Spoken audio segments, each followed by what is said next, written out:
Hi hello friends. நம்ம இந்த வீடியோவில் எதை பற்றி பார்க்குறோம்னா ரஷ்யா யுக்ரைனோட போரை பற்றி தான் நம்ம பார்க்க போகிறோம். யுக்ரைன் மீதான ரஷ்ய படையெடுப்பு 2022 பிப்ரவரியில் தொடங்கி சுமார் 2 ஆண்டு வரை இப்போது வரைக்கும் நீடித்து கொண்டே இருக்கிறது. அதனை பற்றி தெளிவான விளக்கத்தை நம்ம பார்ப்போம். அந்த போர் தொடக்கமாக கிழக்கு யுக்ரைனில் இருக்கிற ஒரு பகுதியை ரஷ்யா கைப்பற்றுது. அந்த ரஷ்யா கைப்பற்ற பின்பும் அந்த போர் நிறுத்தம் நடைபெறல, தொடர்ந்துக்கிட்டே தான் இருக்குது. அதனால் ரஷ்யாவோட தாக்குதலை ஆக்கிரமிப்பு அப்படின்னு சொல்லி மேற்கத்திய நாடுகளான அமெரிக்கா மற்றும் பல நாடுகள் யுக்ரைனுக்கு உதவி புரிய இப்போ வந்திருக்கு. இந்த போர் நடவடிக்கை காரணமாக அமெரிக்கா ரஷ்யாவுக்கு தடை விதிச்சிருக்கு. அமெரிக்கா மற்றும் மேற்கத்திய நாடுகள் உதவியில் யுக்ரைனுக்காக பல்லாயிரம் கணக்கான மதிப்பிலுள்ள ஆயுதங்களை கொடுத்துருக்கு. இதுவும் அடங்கும். மற்ற அத்தியாவசிய பொருள்களோட ஆயுதங்களையும் கொடுத்து உதவுது அமெரிக்கா மற்றும் மேற்கத்திய நாடுகள். ரஷ்யா யுக்ரைன் போரில் சிறிது காலம் தளர்வு இருந்தது. ஆனால் நம்ம கடந்த ஆகஸ்ட் 6ஆம் தேதி ரஷ்யாவுக்குள்ளே யுக்ரைனோட துருப்புகள் நுழைந்த பிறகு இந்த போர் மீண்டும் உக்கிரமடைந்து ரஷ்யா தாக்குதலை இன்னும் மும்முரப்படுத்தியிருக்கு. ரஷ்யாவோட கர்ஸ் பகுதியில் கர்ஸ் பிராந்தியத்தில் இருக்கக்கூடிய 1000 சதுர கிலோமீட்டருக்கும் அதிகமான நிலப்பரப்பை யுக்ரைன் தன்னோட கட்டுப்பாட்டில் வந்துடுச்சு அப்படின்ற ஒரு அறிக்கை வெளியிடுது யுக்ரைன். அப்படிப்பட்ட அறிக்கை யுக்ரைன் வெளியிட்ட உடனே ரஷ்யா மிகப்பெரிய வான்வழி தாக்குதலை யுக்ரைன் மீது நடத்துது. ரஷ்யாவின் போர் விமானங்களும் ட்ரோன்களும் யுக்ரைனோட பல பகுதிகளை தாக்கி அதனோட புகைப்படத்தை எடுத்து வச்சிருக்கு. ஆகஸ்ட் 2024 யுக்ரைன் மற்றும் ரஷ்யாவில் எப்படிப்பட்ட நிலை நிலவுது அப்படின்றத சில புகைப்படங்களை வச்சு நம்ம தெளிவுபடுத்திக்கலாம். வாங்க இப்போ அந்த புகைப்படத்தை பார்க்கலாம். நீங்கள் இப்போ பார்த்துக்கிட்டு இருக்க புகைப்படம் ஆகஸ்ட் 8ஆம் தேதி ரஷ்ய பாதுகாப்பு படை வெளியிட்ட புகைப்படம் இது.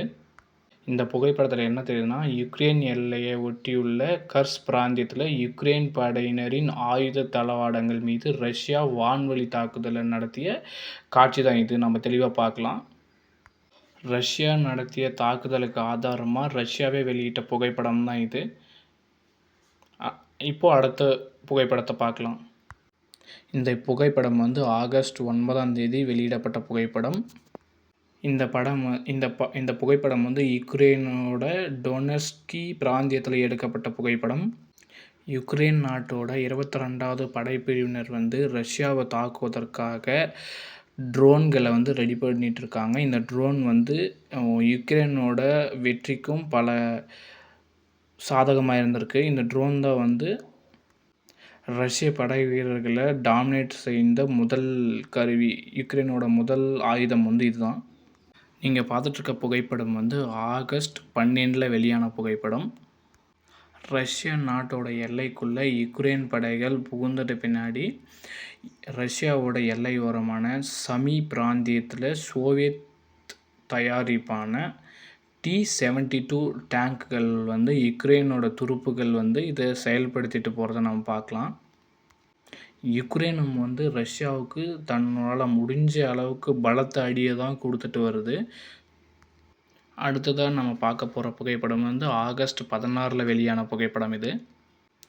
ரஷ்யாவோட கர்ஸ் பிராந்தியத்தை யுக்ரைன் கைப்பற்றுது. அப்படி கைப்பற்றிய பின்பு அங்கே ஏற்பட்ட சேதங்களுக்கான அடையாளமாக சுட்ஸ் நகரில் இருக்கக்கூடிய லெனின் சிலைக்கு முன்பாக யுக்ரைன் இராணுவ வீரர் நின்று புகைப்படம் எடுத்து வெளியிட்டிருக்காரு. இது யுக்ரைனோட ஆதிக்கத்தை வெளிப்படுத்துது. நீங்கள் பார்த்துட்ருக்க புகைப்படம்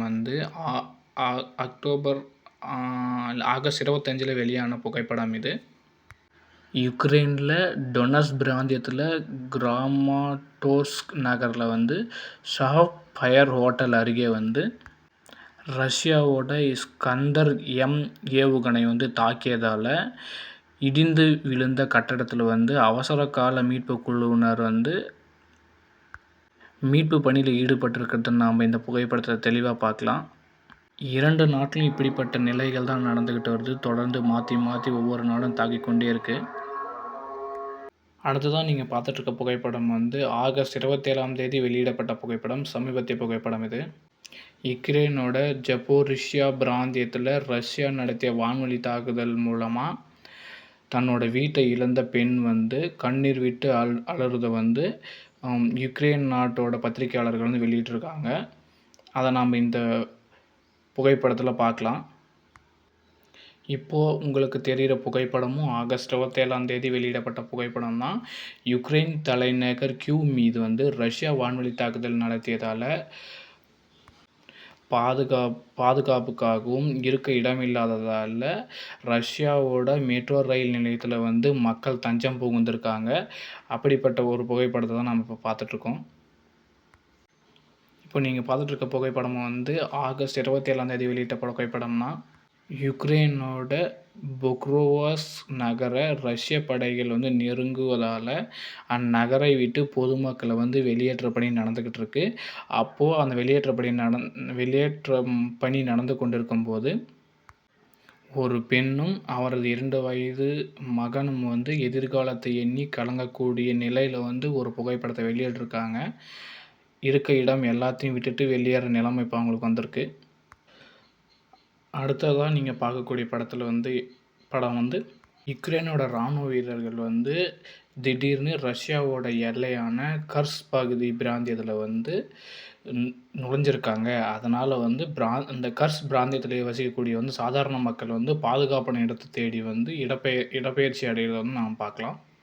இடம்பெயர்ந்து போகிறாங்க. அந்த காட்சியை தான் நம்ம வந்து இந்த படத்தில் பார்க்கலாம். அந்த கர்ஸ் பகுதியில் வந்து யுக்ரைனோட துருப்புகள் வந்து உள்ளே வந்திருக்காங்க இல்லையா, அவங்கள தாக்குவதற்காக ரஷ்யா அனுப்பிய கூடுதல் துருப்புகளின் அணிவகுப்பு தான் நாம் இந்த படத்தில் பார்க்கலாம். ரஷ்யாவோட படை வீரர்கள் வந்து யுக்ரைனோட படை வீரர்களை தாக்குவதற்காக அணிவகுத்து செல்கிற காட்சி தான் இது. அமெரிக்காவோட தயாரிப்பான F-16 போர் விமானங்களை வந்து யுக்ரைனோட நட்பு நாடுகள் வந்து யுக்ரைனுக்கு வழங்கியிருக்கு. அவ்வாறு பெறப்பட்ட F-16 விமானங்கள் முன்னாடி நின்று யுக்ரைனோட அதிபர் வந்து செலன்ஸ்கி இந்த விமானம் வந்து ரஷ்யாவோட தாக்குதலை நிறுத்துவதற்காகவும் ரஷ்யாவுக்கு எதிரான போரில் வந்து தனக்கு சாதகமான திருப்பு முனை ஏற்படுத்தும் இந்த F-16 அமெரிக்காவோட தயாரிப்பில் உருவான அந்த விமானத்தின் மூலயமா யுக்ரைன் வந்து காப்பாற்றப்படலாம் அப்படின்ற செய்தியை வந்து வெளிப்படுத்திகிட்ருக்காரு. அந்த தகவலை வெளிப்படுத்தக்கூடிய புகைப்படத்தை தான் நாம் பார்த்துட்ருக்கோம். ரஷ்யா மற்றும் யுக்ரைன் இடையே பல காரணங்களுக்காக போர் நடந்துக்கிட்டு இருந்தாலும் அப்படியான போரில் வந்து அதிகமாக பாதிக்கக்கூடியவங்க யாருன்னா இரு நாட்டிலையும் இருக்கக்கூடிய பொதுமக்கள் தான்.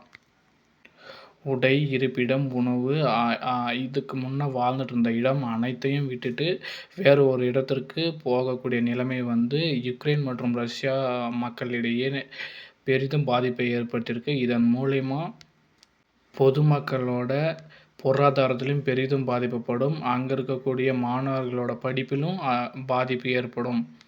ரஷ்யா யுக்ரைனோட போர் வந்து முடிவு ஏற்பட்டாலும் கூட அந்த பாதிப்பு வந்து பல ஆண்டுகள் வந்து அந்த 2 நாட்டிலையும் இருக்கும் அப்படின்னு உலக நாடுகள்லாம் பேசிகிட்ருக்கு. அதனால் இப்படியான தாக்குதலை நடத்துறதுக்கு முன்னாடி இரு நாட்டினுடைய தலைவர்களும் சிறிது யோசித்து செயல்பட்டிருக்கணும் அப்படின்னு உலக நாடுகள் பேசிகிட்ருக்காங்க. Okay friends, thank you.